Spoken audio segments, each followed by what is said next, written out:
The International Festival of Arts and Ideas is created and produced on the traditional lands of the Mohegan, Mashantucket Pequot, Eastern Pequot, Scotticoke, Golden Hill Paugussett, Niantic, and the Quinnipiac, in the land we all call home, Connecticut.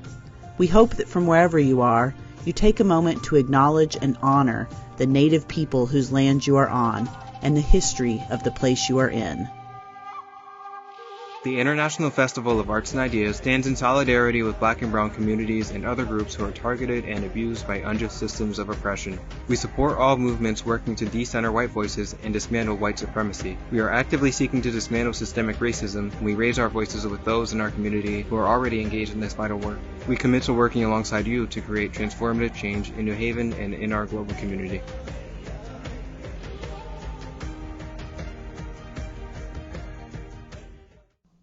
Good evening and welcome to After Dinner Stories Holiday Traditions. Tonight we'll hear from 4 storytellers with tales about their cultural celebrations in the month of December. Our first teller is Jesri Marcano Courtney with her story, The Christmas Parade, based on Las Posadas, a Mexican tradition of reenacting the Christmas story of Jesus and Mary going from place to place looking for an empty place to stay. Jesri has performed stories for events including Songs and Stories, We Rise, Storytelling Collective, Storytellers New Haven, and Celebration at the Institute Library. Thank you, Denise, and thank you everyone at the Arts and Ideas Festival for this opportunity. At the height of Christmas season at our Catholic school, we have what's known as the Christmas Parade. The Christmas Parade is similar to Las Posadas in that we as a school community get together and celebrate the Nativity story. We start our celebration lining up by class year in the playground of the school yard, and we dress up. We have the most virginal and slender looking 8th grade girl dress up as the Virgin Mother. We have the tallest and most responsible looking 8th grade boy dress up as her husband Joseph. And then flanked on either side of them at the front of the school procession are the cherubim, who are played by the cute kindergartners of the year, dressed in little white smocks and wings that are made out of cardboard and glue and silver and gold garland. We have a procession around the perimeter of our small school campus and file into the church for the nativity story, which coincides with the Mass. And during the Mass, Mary and Joseph take their place at the foot of the altar in the church as the living nativity scene.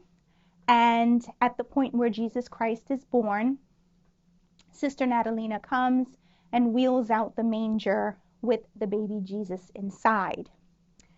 Last year, the shortest kindergartner was cast as the baby Jesus himself.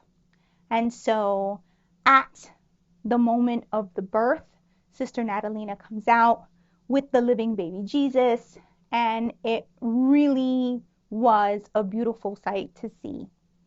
After Mass, which was wonderful, of course, we gather in the church basement for our feast of delivery pizza and juice and soda.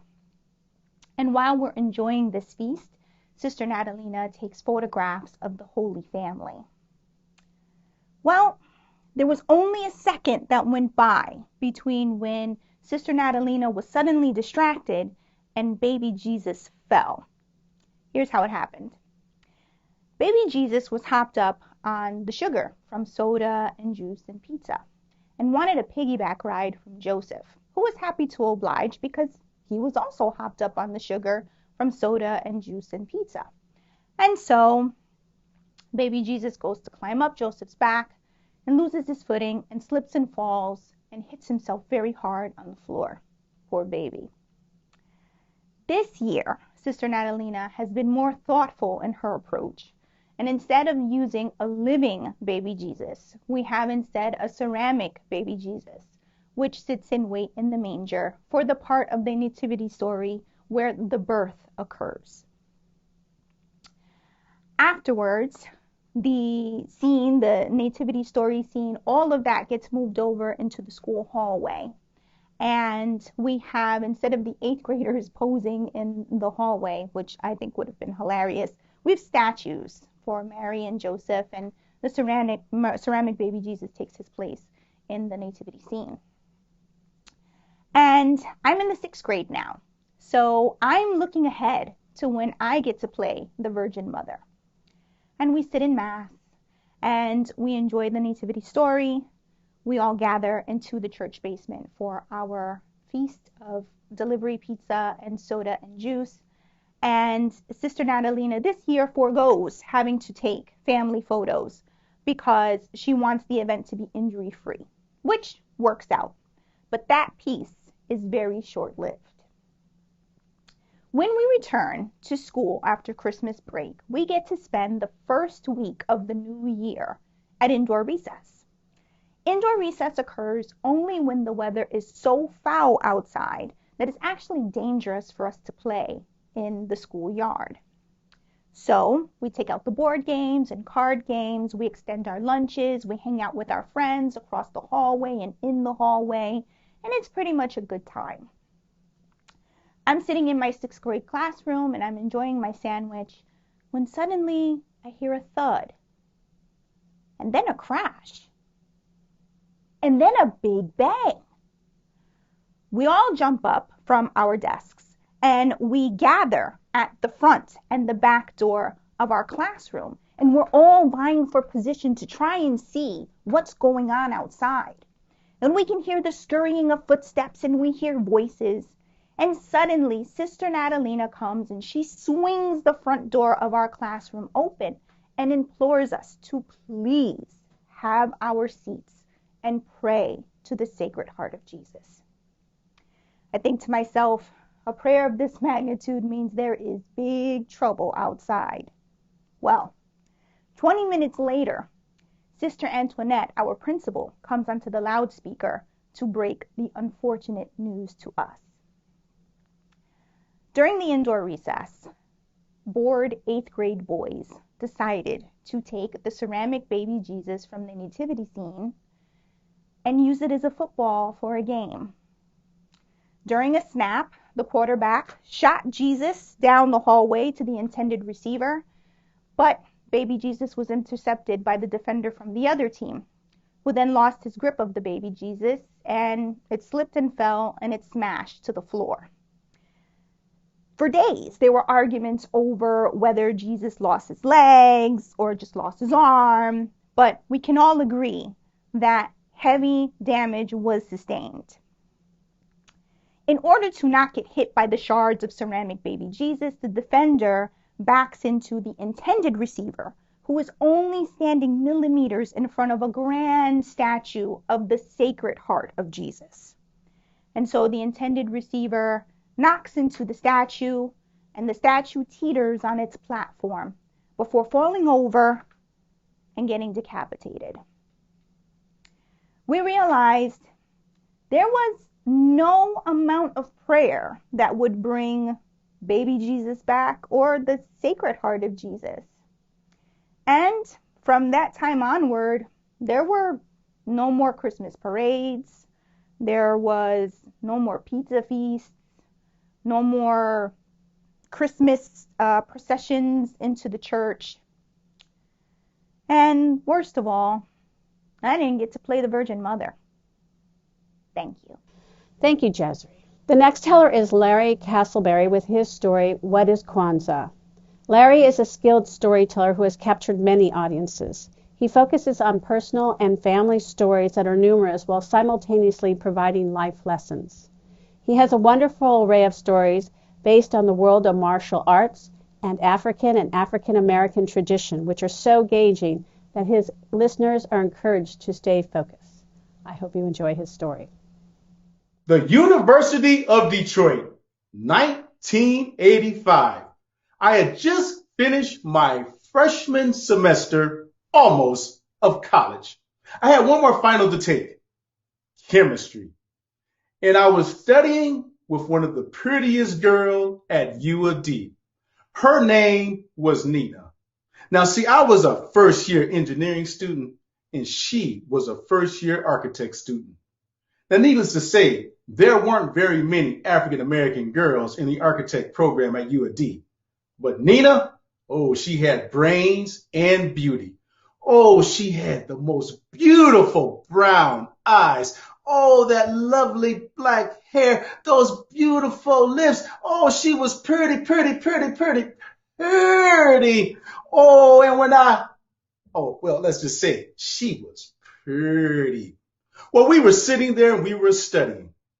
And at this point, I was feeling pretty confident I would be able to pass that chemistry final. So I decided to hit Nina with a little deep voice. So, what are you doing for the holidays? And she looked up from her books and smiled, and she says, well, we're not going to do too much. We'll have some family over for Christmas. And then after that, we'll celebrate Kwanzaa. I looked at her and said, Kwanzaa? What's Kwanzaa? She looked at me, her eyes got wide, and she said, you never heard of Kwanzaa? No, I've never heard of Kwanzaa. What's Kwanzaa? She says, Kwanzaa is our holiday. You see, it has 7 principles, and we celebrate it starting the 26th of December, and we go for 7 days. I said, really? So do you get a gift every day for those 7 days? I'm thinking to myself, this might be a very expensive holiday. She looked at me and laughed and said, no, it's about the principles, and we represent one of those principles each day. And I said, well, what are the principles? She says the first one is umoja, and that's about unity. Unity in everything. Well, my 18-year-old brain, it started working. Unity. Girl, if my lips met yours, that would be unity. We would be united. But I didn't say it out loud. Then she said, the Kujichakulia. Then she said, the Kujichakulia. I said, what is that? She said, that is self-determination. Oh, well, I'm determined, all right, I thought to myself. I'm determined, girl, to take you out. She then said, next is Ujima. I said, well, what is Ujima? She said, that is collectively working and collective responsibility. I'm like, oh, well, I'm willing to work to get you, I thought to myself, and I'm willing to be very responsible in doing it. Then she said, the next principle is Ujamaa, and that is cooperative economics. Cooperative economics, like going Dutch. Oh, girl, we can go out and you pay for your meal and I pay for my meal, or we can do this. Now, you keep in mind, I'm saying all this in my mind. Then she said, the next principle is Nia, and that is purpose. And I'm thinking to myself, oh, I got purpose. I got purpose. Then she said, the next principle is the Kuumba, and that's creativity. And I'm thinking to myself, girl, I can think of some creative ways for us to go out. I mean, I know I'm only 18, I don't have a lot of money, but we can go to Ronald's Steakhouse, aka McDonald's. Yeah, we can do some things. And then she said, and the final principle is Imani, faith. And I'm thinking to myself, oh, I got faith. I got faith I'm going to pass this test, and I got faith that, girl, you and I are going to go out. But I kept all that to myself. And needless to say, I never did get that date with Nina. But we did pass our final the next day. Now, I know you're thinking to yourself, what does that have to do with Kwanzaa? Well, you see, that was my introduction to this amazing holiday. And people say, well, do you practice Kwanzaa? I tell you this, those 7 principles aren't just for December 26th through January 1st. Those principles are principles to be practiced throughout the year. And those principles are not just for people of African descent. Those principles are for people of the human race. I mean, when I reflect on my life, and I've had a good life, I think about my family. And I think about that first principle, moja, unity in everything.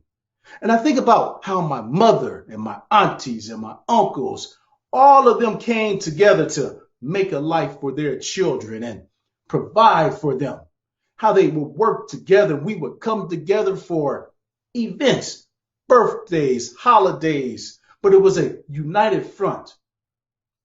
Then I thought about the Kujichagulia, self-determination, of how those individuals who came before me, my parents, my aunties, my uncles, how they worked hard to provide for their family, to set an example, but then to look at us to say, we've done it. We can point you on the path, but it's up to you to look deep within yourself, to find it within yourself, to make it.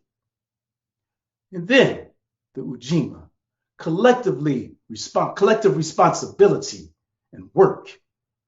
Thinking about how the family worked together to provide a life for all of us. And even though you may think I'm repeating myself, it is that you kids are going to go to college and have that opportunity for the best education. And no, we are not rich, but we are willing to sacrifice to provide you with an opportunity. And we're going to do that now. But it is up to you to pick up the baton and to have that self-drive to carry on, that you become responsible for you. And then the Ujama, the working together as far as economics is concerned, cooperative economics. And like I said, we weren't rich, but how the family would come together, make sacrifices to make sure that the money was there for the children to go to college. The Nia, the purpose. I can think of the family, my mother, getting up to go to work every single day, not missing a day of work, and instilling that to me. If you can get up and go watch TV, you can get up and go to work. The Kuumba, creativity. When there was no power in the house because it's an electrical storm or we didn't have the money to pay the light bill, which was very rare, to be honest with you. You turn on the fireplace. You found a way to bring the family together to eat and enjoy. And last but not least, Imani, faith. Faith that doing the right thing, that working hard would allow everything to turn out right. So when people ask me, do I practice Kwanzaa or those 7 principles? I practice every single day. I go out there and I try to make that a part of what I do. And to that pretty, beautiful girl, Nina, I say thank you for introducing me to Kwanzaa. And that is my story. Larry, that was great. Thank you so much. Our next teller is Holiday Lights with Andrea Kamens. Andrea tells traditional, original, Jewish, and first-person stories with truth, skillful structuring, and improvisational nerve. She's a host, MC, and feature coordinator at the Story Space, the region's longest-running weekly venue. She's also the co-founder and director of Youth Standing Strong. Welcome, Andrea. Bayamim Hahem. Long ago, the ancient Greek Empire was expanding across the Middle East, and Alexander the Great spared Jerusalem. It was a thrilling story. It started with a great black horse that only the boy Alexander could ride, and ended with the benevolent ruler granting the Jews continued sovereignty over our own land. He was such a nice guy. We still name Jewish children Alexander in his honor. But the story and the empire went on, and little by little, a discriminatory law here, a culture war there, it became very hard to be a Jew under the Syrian Greeks. They outlawed Jewish rituals and education, took over and destroyed the Holy Temple, and it determined what was Greek and what was foreign. And to be a Jew, at least an obvious Jew, became foreign. Now we had an enemy, Antiochus, and with an enemy, the battle for independence began. It was more exciting than Alexander's ride. The Jewish resistance, the mighty Maccabees, took their ragtag army up into the hills surrounding Jerusalem, rallied by the cry, "Whoever is with the Lord, follow me!" There were heroic women, a mother, Hannah, who taught her 7 sons not to give in to the resistance, not even the appearance of bowing before oppression. She had to watch as one by one the children were killed before her. And there was Judith, who used her womanly wiles to seduce an enemy general, fed him wine and cheese, and chopped off his head. There were more horses and elephants. One of the Maccabees, Eleazar, rode his horse under a Greek elephant of war and thrust his sword up into its belly. The elephant collapsed, crushing him and the horse beneath it. As a child, I devoured these stories. If you ever wanted to be the one who succeeded against all odds, or turn the tables on all those sad, sad Jewish stories of all the people who killed us and chased us out of this land and this relative and that who didn't survive, or just wanted to see yourself in the Museum of Fine Art instead of the Jewish Museum, Hannukah, the holiday of our eventual victory over the mighty Greek Empire, was the one. Strange then that when we celebrate the holiday now, at the darkest time of year, we don't do it with those stories. No iconography of elephants, no running off into the hills to wave around plastic swords, no fireworks or trumpets. We gather in our homes and fry up treats in oil, jelly-filled donuts and dough topped with nuts and honey and spiced with cardamom and cinnamon, or grated potatoes and onions fried to a golden crisp and topped with sour cream or applesauce. That's a real debate, by the way, sour cream or applesauce, sour cream. We give gifts, bigger ones in the countries that are dominated by Christmas, but Hanukkah is famous for its tokens. There'll be chocolate candy coins wrapped in bright foil, and $18 check from grandma with the expectation that you'll put some in for the poor, games and puzzles and books and scarves and hats and the ubiquitous socks. If children are in Jewish school, they might get sent home early or not have homework, for at this, the darkest time of year, we light lights that aren't to be used for schoolwork or housework, but only to publicize the miracle. Oh, I didn't tell you about the miracle, did I? No worries, the Book of Maccabees doesn't mention it either. In fact, no one talks about this miracle until years and years after the battles are done. It's almost as if the rabbis made it up. It goes like this. After 3 years of fighting for our freedom, we finally reclaimed our holy temple and began the boring post-war cleanup. The temple was trashed, garbage piled in sacred spaces, and the blood of non-kosher animals splattered about, everything broken, shattered. It took a long time. And when everything was cleaned and fixed and ready to be rededicated, it was time to light the great menorah that had been lit by the Levites ever since God had commanded it, to Aaron, brother of Moses, the very first priest. It had to be lit with a special oil, olive oil, pressed just for that purpose and put into special jars and sealed with a priest's seal. And they searched and they searched and they found one jar unbroken. It would take a week to get more. They poured in what they had. I used to wonder why they didn't just wait until they had enough to keep lighting it every day, but it had been so long, and they were here.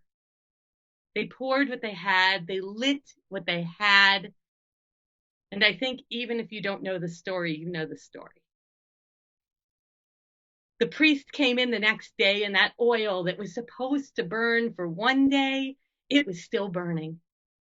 Second day, third day, every day the priest came in to do his small and sacred task without even the tools to do it with, and that oil was still burning 4, 5, 6, 7, 8 days, and the new oil was brought. That's the story we tell. That's the story we reenact year after year. We fry up treats in oil. We gather in our homes for our small and sacred tasks. We play a little game with a little top with Hebrew letters that spell out a great miracle happened there. And even preschoolers think it's a pretty stupid gambling game. And we gloat when we win a pile of pennies. We unwrap socks. It's our most mundane and homebody of holidays, right up against Christmas at the darkest time of year. We light lights, thin little candles and little menorahs, adding one each night for 8 nights. Well, we're Jews, so when we tell a story, we can't just tell it, we argue it. I was just the right age, about 11 or 12, when I first heard of the most famous argument of the contrary opinions of Rabbi Hillel and Rabbi Shammai. These guys argued about everything. Hillel got popular for being associated with inclusiveness and love, and Shammai more with technicalities and legalities. And the rule was they were both right, but that we always practice according to the opinion of Rabbi Hillel. We light those Hannukah candles according to Hillel, 1 the first night, 2 the second night, all the way up to 8. Shammai said, nope. The oil decreased every night. So we should make like a commemorative countdown, like we're in the miracle. 8, 7, 6, 5, 4. But Hillel said, light equals happiness, and more light is more happy, and every day should be happier and brighter and more holy than the day before it. 11, 12-year-old me, like, what? Judaism is all about geeking out over the fine print. We love this stuff. Didn't I tell you the oil had to be the certain kind, pressed just right, sealed in that jar? I told my parents I was lighting backwards, according to the opinion of Shammai. And I threw my childhood rabbi under the bus for having taught the story. The rabbi called my parents and explained that actually following the opinion of Shammai instead of just learning about it was heresy. Even better, that year, and for the next 3 years, I lit 8 candles on the first night. So last night of Hannukah, there are menorahs all laid out, my parents, my brothers, my sisters, on the glass-topped coffee table in the living room by the big front window. We pulled back the white curtains so passers-by could see them all ablaze with their 8 candles and the helper candle, the shamash, right in the middle. And mine. I had a helper, a shamash, and 1 defiant candle, 1 minority report, 1 I dissent. The first thing God creates is light, a primordial light beyond sun, moon, and stars, a light that is simply called good. God hovers over the darkness and speaks that light into existence. I was a big-mouthed kid in love with the idea that maybe a bunch of diaspora rabbis, not so different from my own, spoke this miracle into existence. No, not spoke, argued. The rabbis told this story when we had already lost access to our temple and our land again, this time to the Romans, and this time we didn't defeat them. So it became a diaspora story, and it was the perfect story for how to exist under corrupt governments when you can't just take up arms and run for the hills. The Maccabees themselves were complicated. They were religious extremists who became corrupt rulers. And so this story also moved us away from glorifying our leaders to centering power within the home and individual acts of good. We don't need to go slinking off into the corner, leaving all those flashy festivals of light to everybody else. Don't mind us. We've just got this problematic, militaristic, ahistorical thing over here in Apocrypha. No. My Defiant Shammai candle never shone alone. It had its helper, and it was surrounded by the light from all the candles of my family. We light lights, thin little candles in little menorahs, and add one each night. We pour in what we have. We give what we have. We light lights because we want everyone to see this miracle. Because the temple itself had windows that were narrow on the inside and wide on the outside to let the light shine out. Because after all these centuries, all the battles we had to fight, we still believe that if we light one light to one light to one light, there is no darkness we cannot drive out from our sacred space.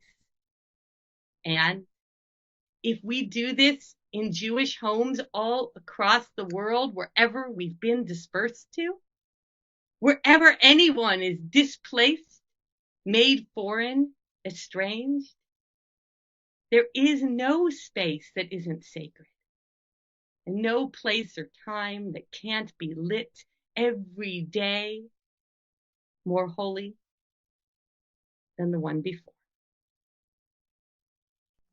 Thank you, Andrea. That was really entertaining and very informative. Our last story is by Denise Page, entitled The Spirit of Christmas. Denise is a Connecticut native. Many of her stories stem from her experience of being a multi-generational African-American New Englander.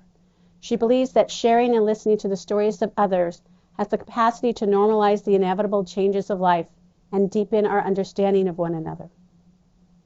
Currently, she serves as the director on the board for the Connecticut Storytelling Center and is the founder of Ubuntu Stories, Brown and Black Stories Beyond Victim and Saint.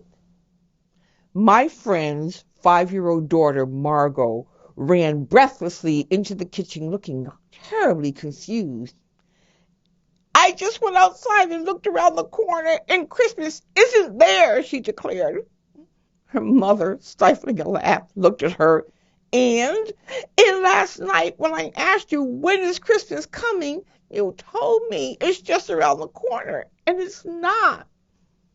Well, my friend looked at her daughter, and like all good mothers, she took the opportunity to explain to her the true meaning of Christmas. She shared with her about filling your hearts with hope and love and joy, and that's what really Christmas is all about. Her daughter looks at her and then says, "But what about the gifts?" Ah, yes, gifts.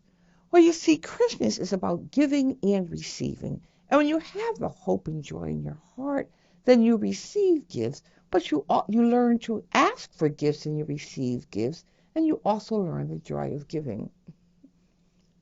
I'm certain that 5-year-old did not understand that mumbo jumbo, because it was decades later before I really got it, and I was way past 5. When I was a child, Christmas Eve was really the holiday that I looked forward to, even more so than Christmas. There was something about the anticipation of Christmas that really filled my heart. And in our family, we had a tradition. We never put our Christmas tree up until Christmas Eve. As I look back, I think maybe my parents couldn't afford the tree until Christmas Eve. They were waiting for those deep discounts. But either way, it was a tradition in our family, and we loved it. My mother would be in the kitchen baking. My older brother would be in his bedroom with his friends doing God knows what. My father would be out, I realize now, tree hustling.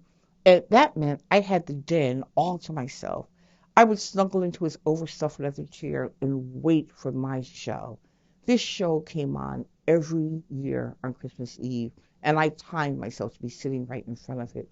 It was called The Spirit of Christmas, and there were 2 programs. The first one was 'Twas the Night Before Christmas, and I enjoyed that enough, but it was the second one that I really loved. That one was about the birth of Jesus. And it must have been a really low-budget show, because the cast were marionettes. And I could actually see the strings as they manipulated them. And this was long before high-definition television. Well, something about the primitiveness of that show is what I think really filled me with the spirit of Christmas. I watched as Mary and Joseph laboriously trudged their way to Bethlehem, only to be banished when they got there. Well, when I got married and started my family, my husband and I agreed that we would honor the tradition of putting the tree up on Christmas Eve. And since my show was now gone, banished as Mary and Joseph had been, and replaced with a Charlie Brown's Christmas special, I never watched that show in protest for taking my show off the air. But our tradition consisted of baking cookies, popping popcorn, and then trimming the tree. And we opened our Christmas stockings for presents. We also had those little glossy books that used to have the Christmas carols in them. They were gray and white books. And we sang robustly and badly every song from front to back. And then it was bedtime. Well, in 1992, I was newly divorcing. And Christmas was just around the corner. And I had the popcorn, and I had the ingredients for baking, and I had the Christmas stocking and the gifts, but I didn't have a tree. And it was Christmas Eve morning. I might have been able to have a tree had I shared with someone what my situation was, but I didn't. Just like that little girl that enjoyed watching my show by myself, I hadn't let anyone in to let them know what I was experiencing. I don't know if it was ego or pride or shame, but for whatever reason, I had kept my situation to myself. So about 11 o'clock that morning, I go to Prime Market, the store around the corner, where I had ordered duck and turkey for Christmas. And as I'm exiting the store, Nick, the owner, who always put people's bags in their car for them, stops me and says, "Mrs. Page, do you have your Christmas tree yet?" And he points to a few Christmas trees that were left unsold in his small parking lot. What made him ask me that? We had lived in that neighborhood for more than a decade. He had never asked me anything like that. And I stammered, no, not yet, Nick, but before I could finish the sentence, he points to a blue spruce and says, "Please allow me the honor of gifting you with this tree." What? I couldn't believe it. I thanked him profusely, and then he said, "And if you come back at closing time, I'll have one of my staff help you get it on your car so you can take it home." Well, I went home overjoyed with his kindness, but I knew I had refused this gift because, you see, the challenge wasn't getting a tree. It was getting the tree in the house, up the Victorian circular staircase, sawing off the bottom, getting it righted firmly and straight in the stand, making sure that the Christmas lights all work, and replacing the broken bulbs, standing on a step stool, climbing up to the top, putting the star on top. That was all stuff certainly his employee wasn't going to do. I would just return at closing and graciously refuse his gift. Well, when I got to my house, my children were home from school because of early dismissal, and they greeted me at the door. "Mommy," they said, "it's okay if we don't have a tree this year." Not have a tree? Well, of course we'll have a tree. That's the heart of our Christmas tradition. In fact, I've already picked the tree out. We're going at 5 o'clock to Nick's to get it. And off we went to the kitchen for our cookie baking, and I tried not to worry about how that tree would get home. The kitchen was filled with the aroma of cinnamon and vanilla and maple and molasses and joy, and for a few moments I forgot my dilemma. Just as we're wrapping up, my son looks out the window and exclaims, "Oh, it's snowing! We're going to have a white Christmas." And in that moment, I knew at least how it was going to get home, if not into our house. We got my children's sled and trudged back to Prime Market. Nick's employee did indeed tie the tree on the sled for us, and merrily we started back home. Nick had offered for his employee to accompany us, but now confident that though as I had experienced one miracle already, surely another one was in the works. So I waved him off, and we walked home, singing robustly and badly all the songs we could remember from our Christmas carol book. Just as we approached our home, my neighbor, Charles, comes out and points to the tree, "Yes!" with a fist pump. "Yes," I say. "Yes! Carolyn got an artificial tree this year and has deprived me of the annual manly ritual of cursing the standing of the tree. Please allow me." And I did. And so it was that evening that the cookies were baked, the popcorn was popped, the hot chocolate drunk, the Christmas stocking gifts opened, the tree was standing straight and tall and trimmed with its star placed on top. And I went to bed knowing that my friend was right all those years ago. If you keep hope and faith in your heart, and if you learn to receive as well as give, Christmas is indeed just around the corner. Thank you, Denise, for that sweet story of everybody taking care of one another at this time of year. And thank you for tuning in. And let's give a big round of applause to our tellers. And please check our website for more upcoming events. Coming up on December 28th, we are collaborating with Elm City Lit Fest to present Lit Kwanzaa Celebration. Thank you and good night.